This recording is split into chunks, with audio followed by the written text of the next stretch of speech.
name of the Father, and the Son, and the Holy Spirit, one God, amen. Good evening, everybody. I'm very happy to be here and to be invited in this meeting.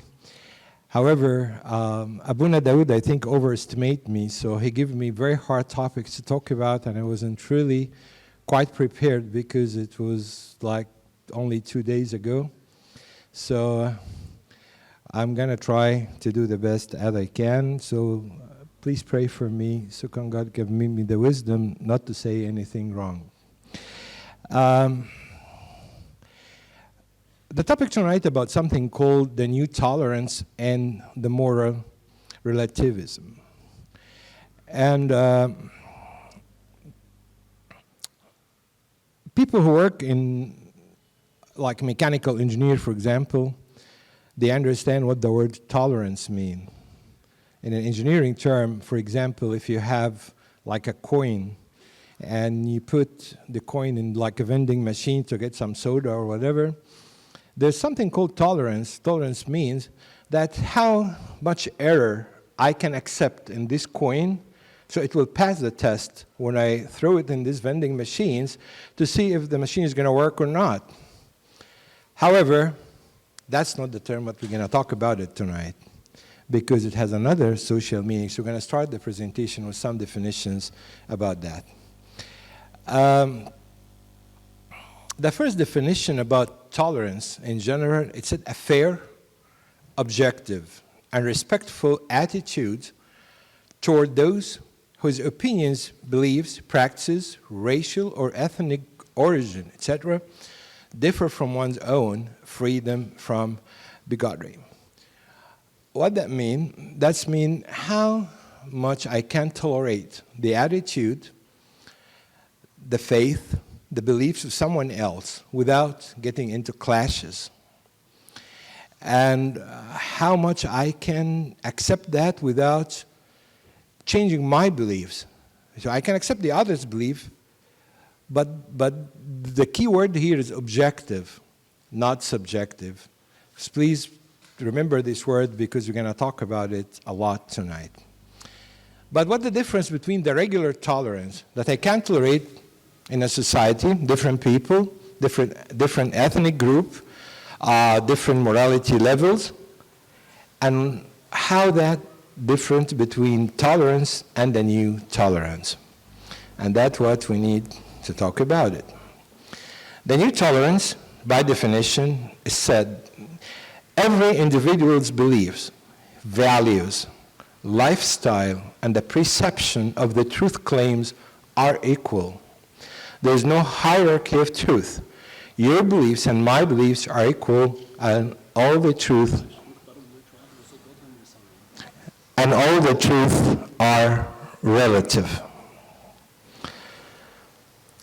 Actually, this is the era we live in right now. There's no such a thing called right and wrong. Everybody's right, but could be everybody's wrong. Does that make any difference? No.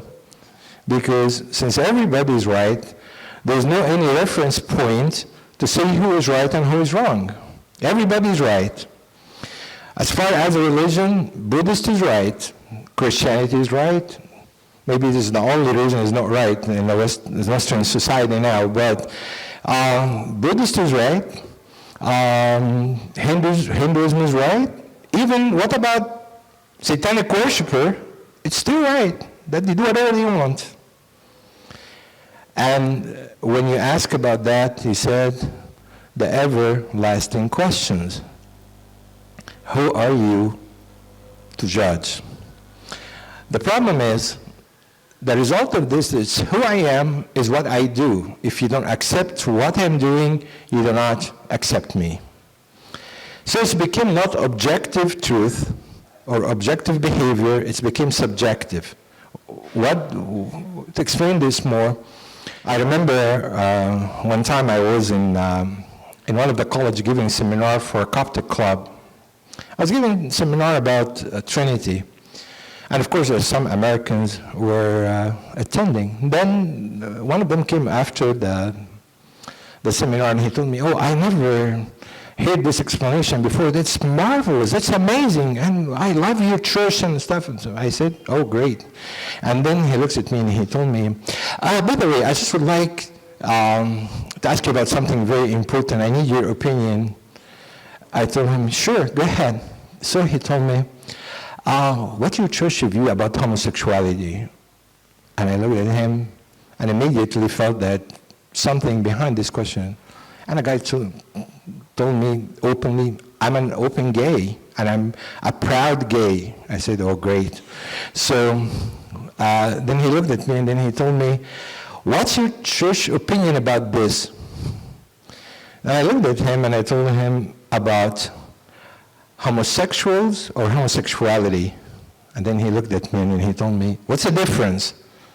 I told him that it's a big difference. It's a big difference about the objective truth about homosexuality and about you as a homosexual. And he told me, can you explain more? I said, yes. I have no problem with you as a person. I like you as a person. I have no problem to deal with you. I'm accepting you as a person. But I'm not necessarily accepting homosexuality. Then that nice comment about my church, and he told me, is this your church view? I said, this is God's view, it's not my church view per se. Then, of course, he showed me the other side immediately. You're just a fanatic like everyone else. And he started telling me my church is not nice anymore. It's just, as soon as I start to discuss that with him, then my church is not nice anymore, and we are fanatic, and we don't accept him, and we have wrong interpretation about the Bible, and so forth. So this is what is the culture with men now. And actually, our kids in America or in Europe or in Australia, they're facing a huge dilemma in these schools about this, especially in the teenage when they have like sexual problems or sexual promiscuity and then like drug addiction or something like that. Sometimes our kids being excluded from the group, and you know how that's very important for a teenage to feel just rejected because he doesn't do or she doesn't do the same thing that this specific group do. And then, they told him, if you don't do what we do, we cannot accept you as a friend. And that's put a big strain in the relationship with God, church, parents, whatever. The impact or the cost of the new tolerance is the following. For example, if we talk about truth. In ethical theism, truth has been revealed to human by God. In our days, when we have believers, when we have people believe in the Bible, believe in God, they can take God's order as an absolute truth. Whatever God said, it goes. There's no argue. You cannot argue about God's order. Whatever God said, it goes. God said, thus saith the Lord, like the Old Testament said. So when God said something, nobody can discuss what God said. Then we came in a new modernism. Truth can be discerned by reason and logical augmentations. Not everything God said is right. Let us analyze it.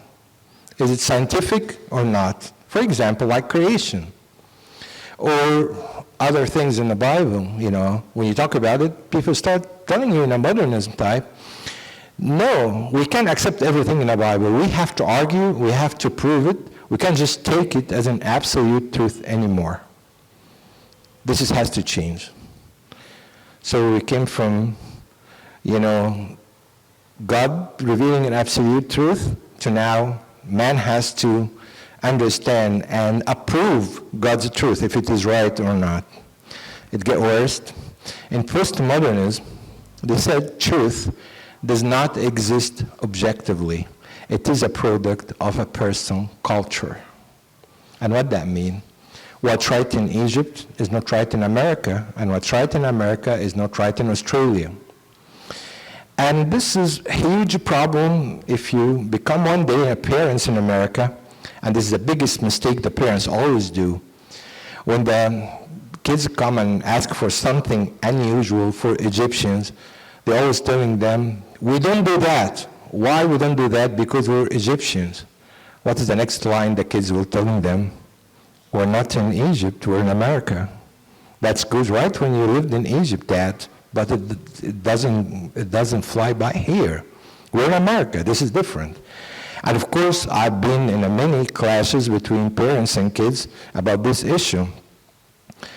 And sometimes the kids come to me and telling me, Abuna, please tell my parents we're not Egyptian anymore. We're born here, we're American, and we live in America, and we abide by the culture here, and whatever they say, it doesn't apply for our daily life routine. And I know Abuna Tadros Malati has a very good answer for this, and once he gave a lecture for the parents about this issue, and he said, please don't say to your kids, we're Egyptian, tell them we are Christian. And it's different between to tell them, we're Christian, and that's not good to do as a Christian, not as an Egyptian or an American. It doesn't matter. And I remember one time I was traveling from San Francisco to London, coming to Egypt via London, and then a guy sat next to me, and then he was telling me, the guy was very arrogant to start with, and for me, normally when I go to the plane, the first thing I go in the plane, I sleep before even the plane take off, and just take the time in the plane just to rest. And the guy really banned me from resting for 9 hours and about to jump from the plane because it was really bad. I sat down and the guy started conversation. It was never-ending conversation for almost 9 hours from San Francisco to London. And he started telling me do you believe in this book? And I told him, sir, what book are you referring to exactly? And I know, of course, he meant the Bible, but he can't even say the Bible. He told me that book. And I told him, well, what book, sir, are you referring to? And then he was telling me, I referred the Bible. I said, you mean the Holy Bible? And he said, you call it holy, I don't. I said, okay, then we're going to have a really nice trip. He was, he started the conversation telling me, Bible is not valid for today's life at all. I told him, maybe that's your opinion, but may I ask why? And he said, I think it was written for Middle Eastern people. And that's why Middle East is a very retarded area. And I look at him, I saw him, he knows, obviously I'm Egyptian, so he was trying to tell me in a polite way I'm retarded. So I looked at him, and of course, I know that's a guy already have a mindset, and he doesn't want to change. So he was telling me that it was only the fact that he stated in the Bible only valid for Middle Eastern people, and it cannot work in America.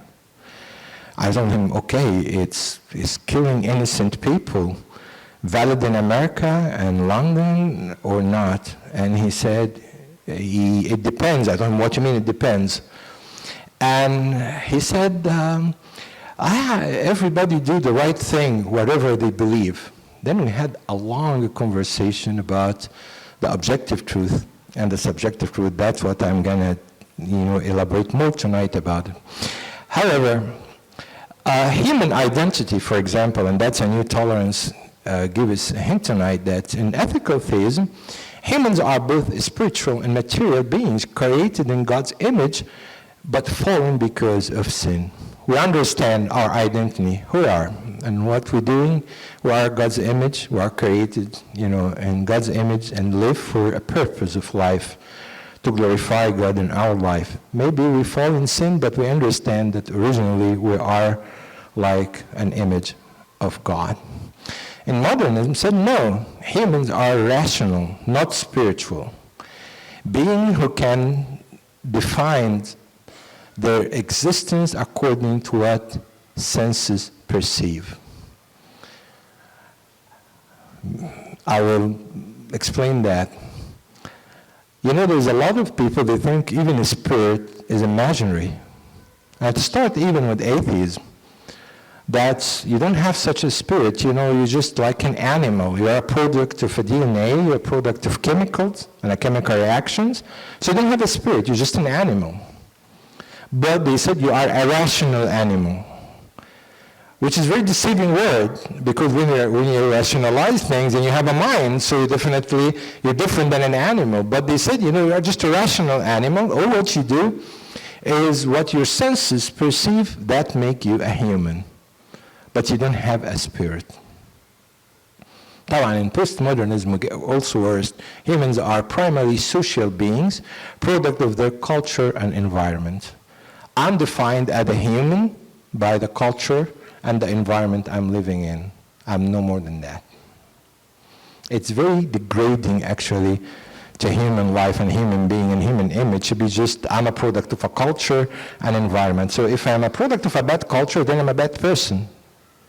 Simple as that. And the everlasting question is, who are you to judge?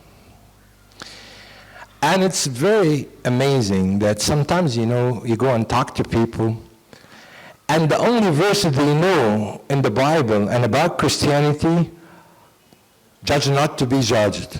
And I said, okay, you just know this only verse in the Bible, what about the whole Bible?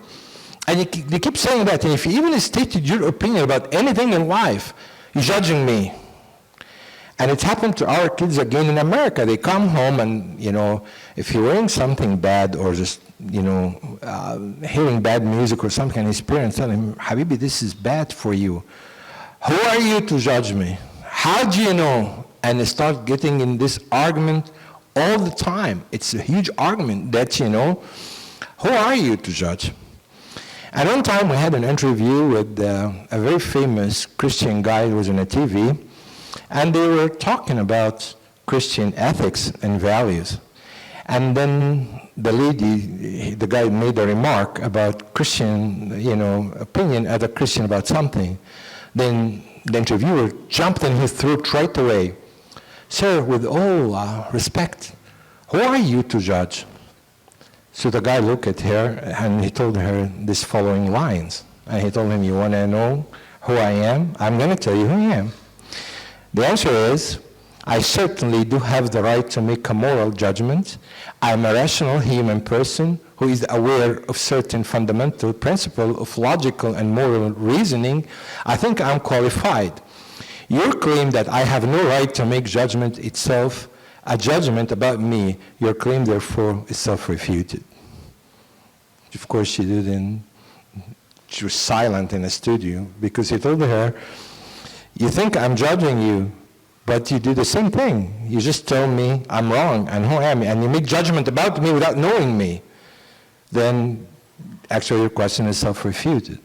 And she started talking, no, I didn't mean that. I just to try to understand what you're talking about. And of course she backed off and she couldn't, continue the interview with this guy.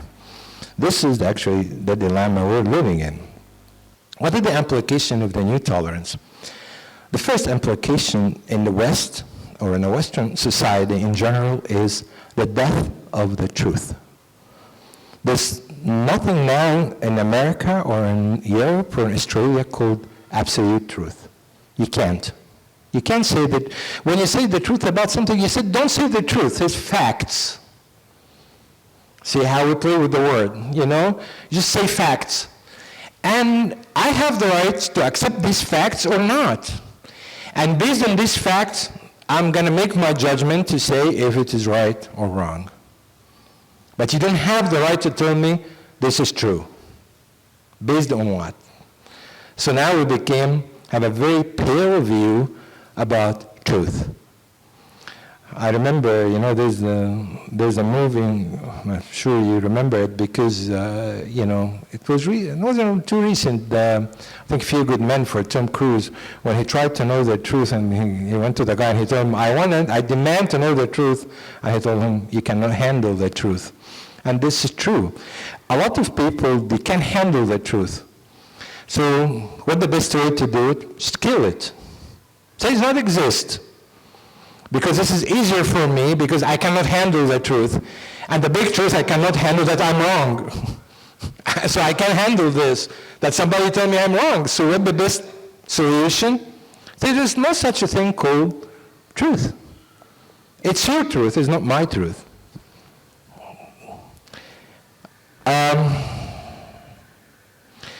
The other implication of the new tolerance is the disappearance of virtues. I was showing to some of the kids and the young youth, and I told them, how many of you can talk in a college about holiness? Can you tell other kids in the school about the term holiness? All the kids laugh at me, of course not.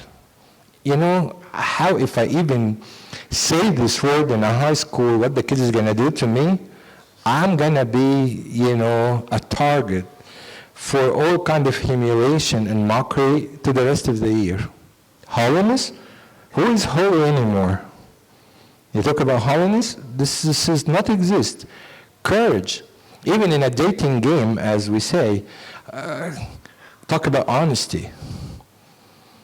This is bad. Now, even in America, they said there's a bad science. A lot of people lying even in scientific facts, cheating in the result, falsifying issues in article, and it said we got this result just because money directed them. So now, because there's no such value, that disappearance of the virtues is a result of the new tolerance. One of the other implications is the demise of justice. Now we tell the law in America about how many people will be happy about this law. I can make a law offend majority. So for example, gay marriage, if I have many people telling me that is right and you're going to offend me, then it's become a law. Simple as that. And if somebody, commits like sex offender, abuse kids or whatever, and then they go, but the people demand that they are sick and they need treatment, I can't punish them. They are sick. I give them just a treatment in the jail and get them out. And what happened? They get out, offend more people and abuse more children. Nothing happened, nothing happened. Whereas the whole judicial system is really abused by the new tolerance, because now we have really a dead justice. There's a lot of people start even to perform justice on their own, and we're going to go in anarchy society very soon. The other thing, as an implication of the new tolerance as well, is the loss of conviction. We created a new generation of young people. They cannot convince others about Christianity because they got attacked so bad. I can, let my kids go and be proud of his faith or her faith.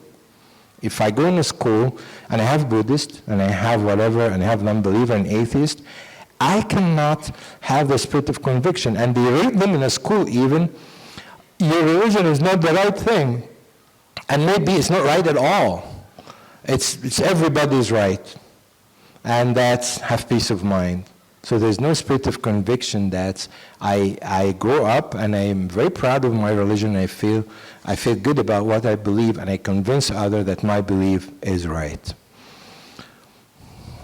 Another thing, the privatization of faith. Faith now became very private, and we have a very famous case happen in New York a few years ago.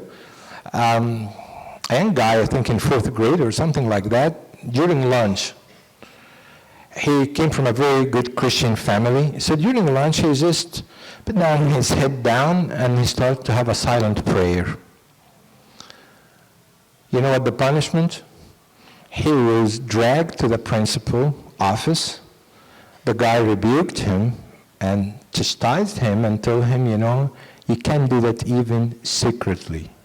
And he told him, why? I didn't offend nobody. I'm just praying. And I didn't even pray loud. I just put my head down and I was praying. What's wrong with that? He told him, no, this is a public school. There is a huge separation between religion and the state. You can't even do that. You offend the others. The bad part of this, what about the others when in Ramadan's month they let some others kids fasting with them, and share the fasting day with them and telling them, you have to feel the pain of minority. And that's not offensive for Christians or other religion? No.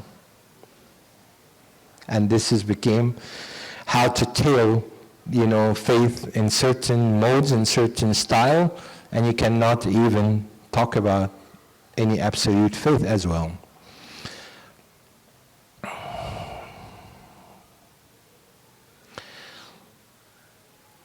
We have a huge problem that the tyranny of the individual. And what that means, we now follow individuals, not even groups. Very famous story happened that people in a public school, I think in Chicago or somewhere, they got together, and in the graduation, and from high school graduation, they have a poetry that they're gonna say proud of themselves and had the word God. And one student, only one student in the whole class, went to her parents and he told him, I have a group in my school, they have the word God. Her parents went and had a case on the Supreme Court. And it stopped even the ceremony of the graduation. And the school has to delay it. And the Supreme Judge actually overruled the case, and he said, omit the word God because it is an offensive word, just to please one single girl in the graduation class. And the whole class have to abide with that because word God is offensive terminology in the new tolerance, and no one can handle it. And what about others? They said no. So the individual became tyrant, do whatever he or she wants, and we have to abide with that. Another problems of the implication of the new tolerance, the dominance of feeling. Everything now traded in feelings, not in thinking. Even in the American daily language routine, we don't say anymore, I don't think it's right. Now everybody said what? I don't feel it's right. But I don't feel it's right, but I feel it's right. And that's not, valid. So to start, dominance of feeling. Even you would like to say anything bad because you offend those and you hurt their feelings. And I remember I was reading an article the other day, and it was a really funny article. They said what's the difference between the Japanese kids and the American kids. So they said the Japanese kids, when they have a little child try to play violin and he doesn't have the talent, the teacher comes straight out and tells him, you don't have the talent to play the violin, find something else. And the kids knows that he's limited. He cannot play violin, just he doesn't have this talent. He has to find something else. And he said in America, the kids doesn't know even any notes, and he play cacophony music. I tell him, oh, you're great, you're amazing, you're gonna be a musician. And put in his mind that he's gonna be a great musician. He doesn't know how to handle even the violin. Because of what? Dominance of feeling. I can't hurt his feeling or her feeling. Even if you tell him anything or tell any child anything, now you're hurting my feelings. Because now it is a dominance of feeling. It's not what's right and what's wrong. It dominates, you don't hurt anybody.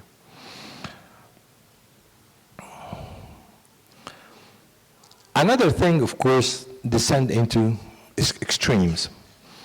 I think 1996 in Ottawa, Canada, there was a girl who was walking downtown Ottawa, Canada, just walking with her dog. Everything is dandy, fine, nothing, no problem, no difference, anything. Suddenly, the girl decided to take her clothes from stomach and up. She was walking the street topless. And that's never happened before. So what happened? All the kids in the street start to look at her, saying some nasty remarks, and end up, one of them, because of looking to her so badly, he had a car accident to crash in a car in front of him. The police came immediately and arrested her, because at that time, she shouldn't walk in the street like this. And she went before the judge and she told him, George asked her, you don't think it's extreme to do that? And she said, no. I said, how come? She said, you allowed men to walk naked, half naked in the street. They are topless in the street. Why can't I? Aren't we in a country has an equality between men and women? And if you judge me, then you're a hypocrite. A little girl, 17 years old, telling the judge, you're going to be a hypocrite if you're just telling me, I'm not equal to a man. And guess what? The judge told him, you're right. And then it became a law in Ottawa that girl can walk half naked in the street, and there's nothing wrong, and no one can arrest them. And if you talk about this, what the exact word they're going to tell you, you're a fanatic. You're not tolerant. Yeah, you have to tolerate that. And this is what we have in the new tolerance. Cost of the new tolerance is bad, actually, in other ways. For your own info, since 1976 till now, America killed babies in abortion almost 4 times more than Hitler killed in the Holocaust. The rates of the abortion now in America between 1.5 to 2 million babies per year. Most of the abortion cases because women or girls unmarried and got into sexual relationship and they are pregnant and they just go and kill the baby. As simple as that. And of course, if you talk about this, what's going to happen? You have to be tolerant. You have to be tolerant. This is a new tolerance. You don't own her body. She owns her body and she can do whatever she wants. It's a pro-choice versus pro-life. And this is what we're facing right now in the world.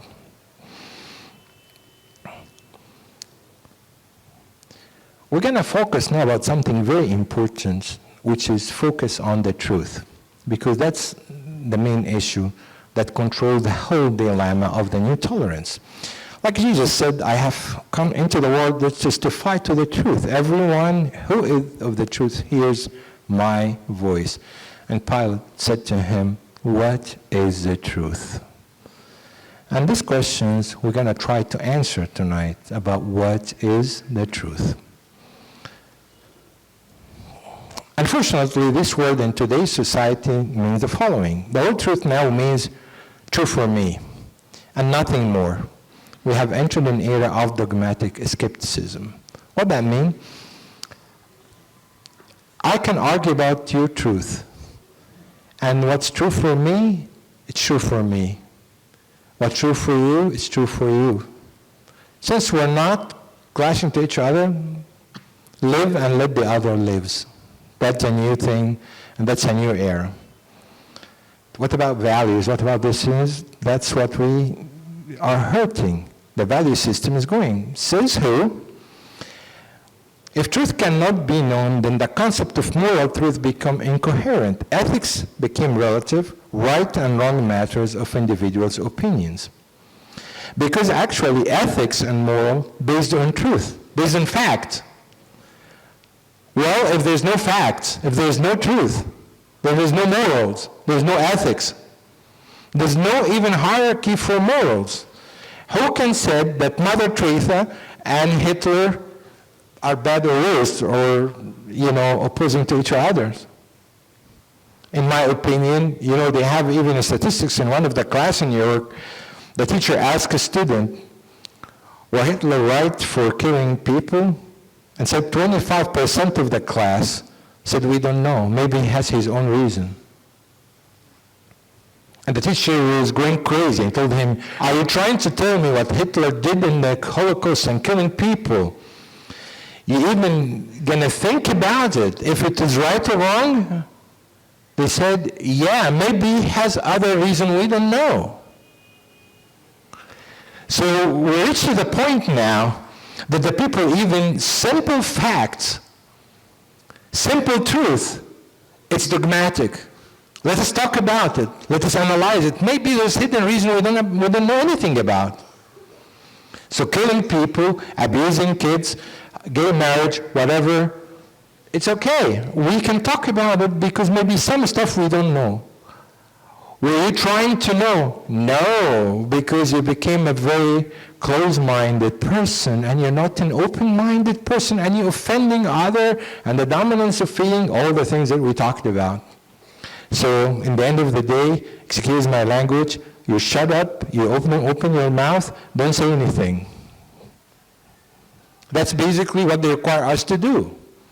Don't talk. Don't say them, don't offend nobody, don't say anything. What about words, what ethics? It's only in your mind, it's not in others. And pleasure versus or as ethics now, when morality is reduced to personal taste, people exchange the moral questions, what is good, for the pleasure question, what feels good. The problem now is not what's right and what's wrong, as I said, it's what feels good and what's bring me pleasure. It doesn't matter right or wrong. And I try to tell the truth about it to justify it, just because it gives me pleasure. And as long as it gives me pleasure, that's all what I want. Right or wrong, it's relative. It's your right. Who are you to judge? You can't open your mouth and you can't say a word. And we are actually going down big time in every aspect. And that's what the moral relativism is. Moral became even relatives. Right and wrong became relatives. There's no such a thing called right and wrong now.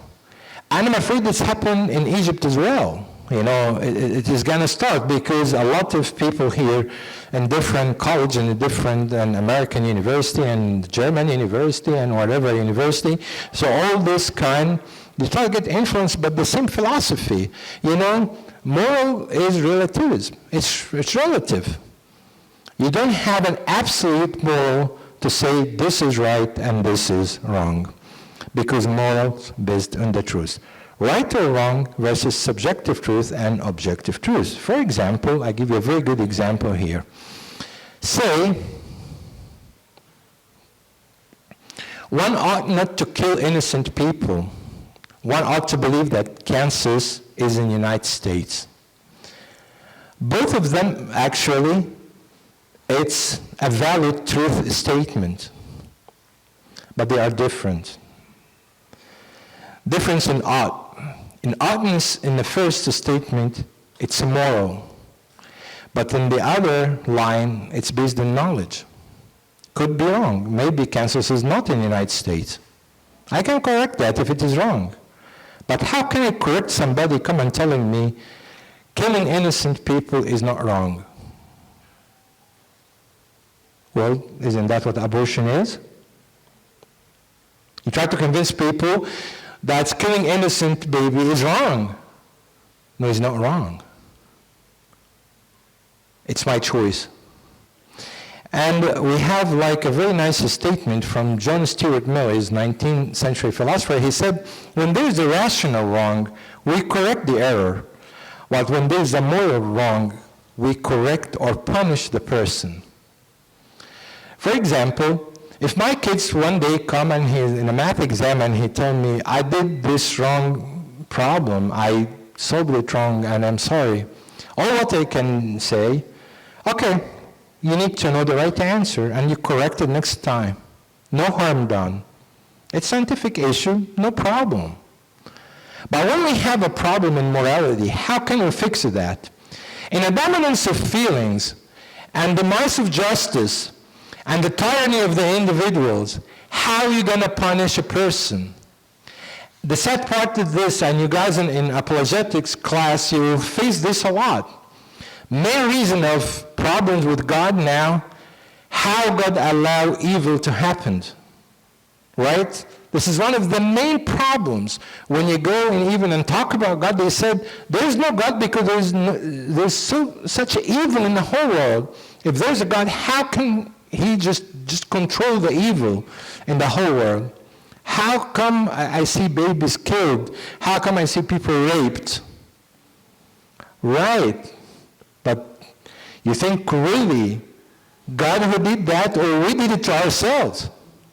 This is what happened. You cannot correct moral judgment. You can't punish even a person because now, even execution for a criminal who abused 40 babies and killed them after he raped them, you can object that even and say, no, he's a sick person, need treatment. You cannot even kill him or just execute him because that's too harsh. Too harsh? What about 40 babies were raped and killed? And what about those parents? And what happened to them? That's not harsh. And of course, we did that to ourselves. And then people come and said, how God allowed such a thing? And unfortunately, God didn't allow that. We did it to ourselves. Because we cannot judge wrong morals. We can't say even this is wrong. We can find a lot of people come and defend wrongdoing now under the new tolerance and moral relativism. Subjective truth and objective truth. Subjective truth is based on internal preferences and change according to our whims. For example, I love ice cream, I love chocolate, I love Swiss chocolate. I can come and give you a lecture about the sweet chocolate, I love it. And maybe I can argue and say, taste of Swiss chocolate in my mouth is better than any chocolate. But that's my personal thing. Chocolate is not an objective, this is subjective. The subject is me. I'm the one who made that judgment if Swiss chocolate is good or bad. And that's different between objective truth. Objective truth, in contrast, are realities in the external world that we discover and cannot be changed by our internal feelings. You can feel from here till tomorrow, gay marriage is right. But the objective truth is wrong. You can believe from here to tomorrow, in your opinion, the subjective truth for yourself that abortion is right, but does not delete the fact that abortion is a crime and is killing an innocent baby. That's the objective truth. And it does not change if you believe it or not. And the smart question that you may ask, what about God's existence? Is a subjective truth or an objective truth? The world is trying now to let you believe that the absence of God and denying God's existence is actually an objective truth, but in contrary is not. It is a subjective truth. It's based on a person believes and a person, taste. One of the famous atheists in the whole world, and maybe you studied him in this class or not, his name Marquis de Sade. Marquis de Sade, that is a French atheist during and after the French Revolution, and to his name related the disease sadism. And he was jailed many times for even killing a prostitute during having a relationship with them because he was very, violent.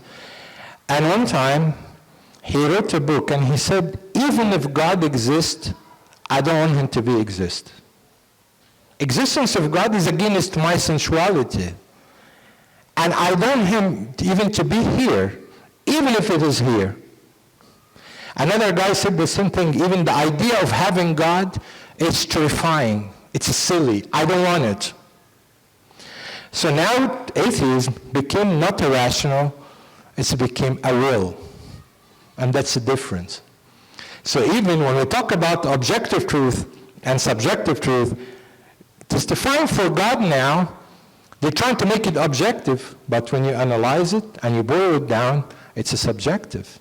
It's based on a person's feeling. How do I feel about God? Did that change the fact that God exists? Of course not. Because God exists regardless, you believe or you don't believe.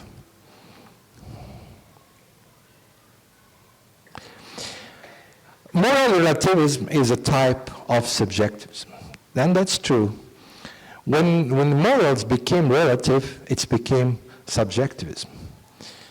And we're going to talk about what's a moral relativism versus the moral absolutism. Moral absolutism hold that a moral rule is true regardless of whether anyone believes it. It can't be created by personal conviction, nor does it disappear when an individual or culture rejects it. When I am a moral absolutist, that means I know this is right all the time, everywhere, regardless. Does not change the fact that you know it or not. And that's what we're going to try to even implant in our kids' society today. Don't be scared if somebody telling you what you believe is wrong. Because, your belief is right, regardless that other person telling you it is wrong or right. If somebody come and telling you God does not exist, don't be panic.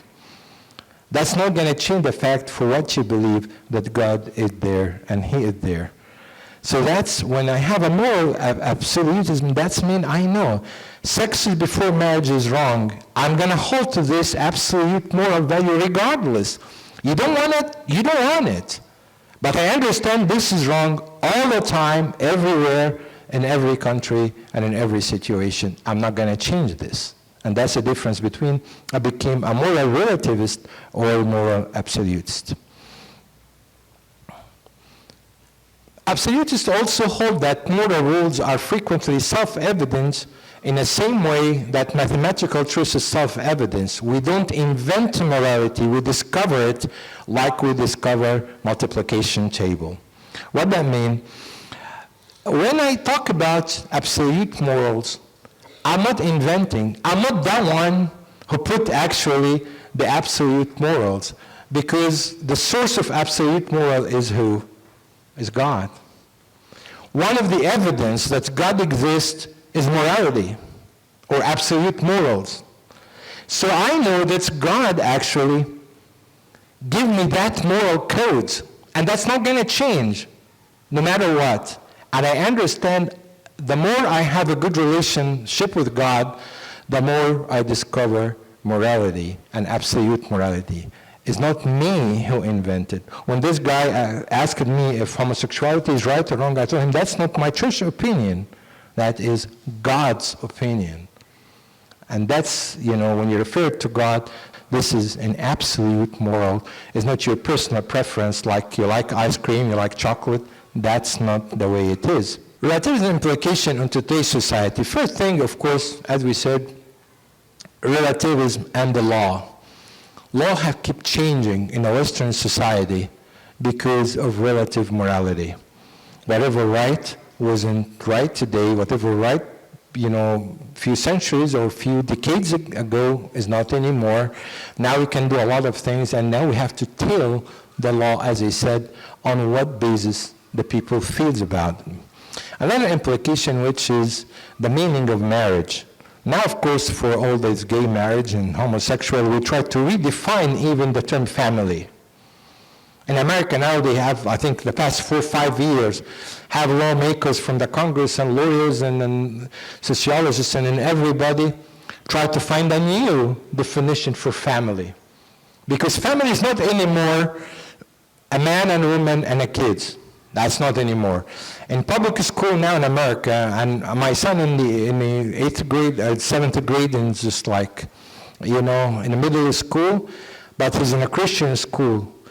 His colleagues in the church in a public school, they give him a pamphlet. You're going to be terrified when I tell you this. They tell the kids, even in a 4th and 5th grade, if your friend has 2 moms or 2 dads, that's normal. And I was visiting a family in New Jersey. They are a very good friend of mine, and they had a little daughter came and she, telling her mom, they were on the beach, and her best friend walking with 2 moms. So she asked her mom, "How come my friend has 2 moms and I have mom and dad?" And she was telling me, I don't know, let's go from here. It's so cold, let's go home. She told me, I didn't know even what to tell her. She's little kids, very innocent, telling her, how come my friend has 2 moms and I have mom and dad? So now what's the new, implication of relativism in society? Let us redefine even the meaning of marriage. Because marriage is not anymore a family, a man, a typical pioneer family, a man, a wife, and a husband, and have kids. That's not anymore valid in a Western society. And actually, it's not even in America. We're late a little bit. And even Europe and Canada, they even went ahead before us and applied all this. And that's really, really sad. Relativism and the meaning of life. Now, everybody's talking about the mercy killing. Somebody is dying and have pain, just kill him. That's better for him. What's the meaning of life? Even, in some area, I was searching in the internet one time, and they said, and then there's a website, and I said, this website somebody has reported. Guess what this website is saying? An easy way to commit suicide without pain. I don't know if they remove it or not, but it was very scary. Imagine the little kids have a problem or somebody depressed for any reason and go on a website and telling him, we can give you an instruction how to kill yourself without pain. And they give him like some ideas, either pills or you go in a car and turn the car on in the garage and die from the monoxide. That's a lot. And less painful, so you didn't have to torture yourself to die. And death is noble because there's no meaning in life anyway. We're like animals, and we're just irrational animals, and that's great. So there's no problem of just to end your life in any way. And if somebody in a hospital suffering from actually any disease and he has pain, just to give him a little injection and end the story. Another tact, which is very important, and maybe this is negative a little bit, but they said press their hot buttons. What that mean? Bring issues of absolute morals or justification. For example, I know a guy one time, he was visiting a student in a dorm. And he's telling him about morals and absolute truth and absolute morality. And he told him, there's no such a thing called absolute morality. And he told him, yeah? And he told him, yeah, there's no such a thing called absolute morality. We can do whatever. He told him, okay, goodbye. And while he's walking, he grabbed his cassette radio and took it. And he told him, what are you doing? And I told him, I'm just taking your cassette. Then he told him, but this is mine. And I told him, so what? I'd like to enjoy the music in your cassette. And he told him, but that's wrong. And he says, who? Says who that's wrong? There's everybody's right, and there's no right and wrong. What make you think it's wrong that I take your cassette? That's the way it is. Then when he started thinking about it, he came back and he started to convince him there's no such a thing called, relative things, because what's right is right and what's wrong is wrong. And another thing, a tact to use as well, that's force the tolerance issue. They always say, intolerance for the tolerance. What that mean? You want a tolerance? Why don't you tolerate me? It's worked both ways. You want a Christianity to tolerate homosexual, why can't homosexuals also tolerate Christianity? It works both sides. So don't being a tyrant and said, my view is right, because I can use the same tact for you, and said also my view is right.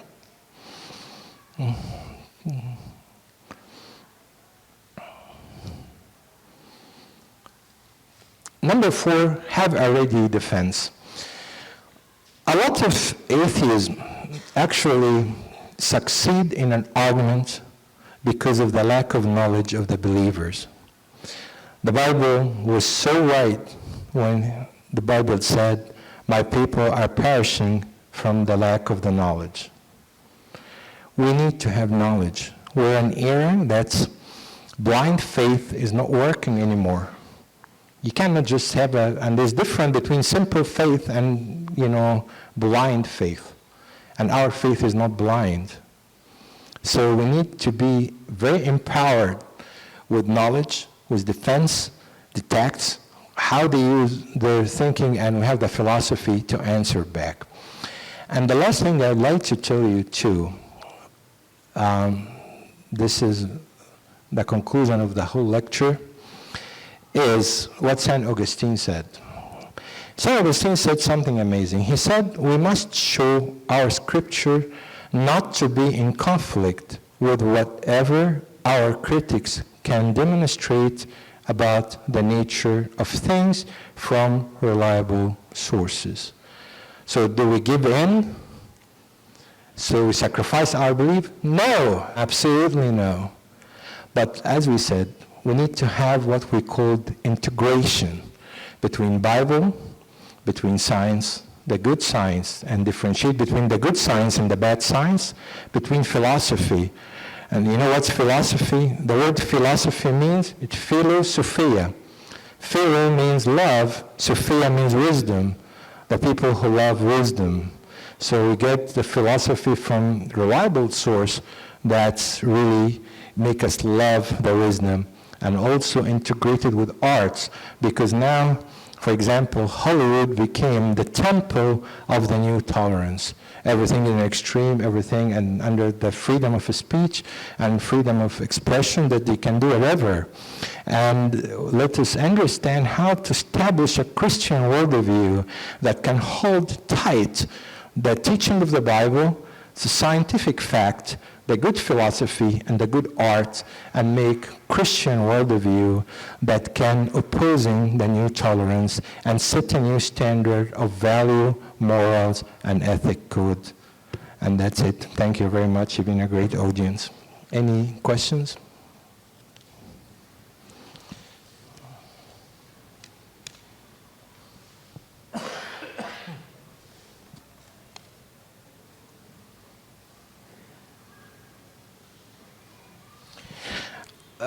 This question, also a very everlasting question. I heard this many times. What about morality in the Old Testament? God orders to kill innocent people and to kill newborn babies in Moses' story. Isn't that immoral of God? Very harsh word to say that God is immoral. But you have to understand what these people did. As we said, again, this is a very, very good example in an era of the dominance of feelings and not to judge immorality. These questions exactly prove what I said. Because those people were labeled with every bad single sin in the whole world. And God would like actually to judge immorality and said, this is wrong, to give us an example between the wages of sin and the wages of righteousness. And we have to understand punishment of bad things is justice, is not immorals. But again, because we're in an era of feelings, it says it's not right. But you don't know what those people did for you to judge God and tell him this is right or wrong. It's the same self-refuted argument. I think we're going to go for a break for 15 minutes and come back for the next session. Is going to be about the authenticity of the Bible.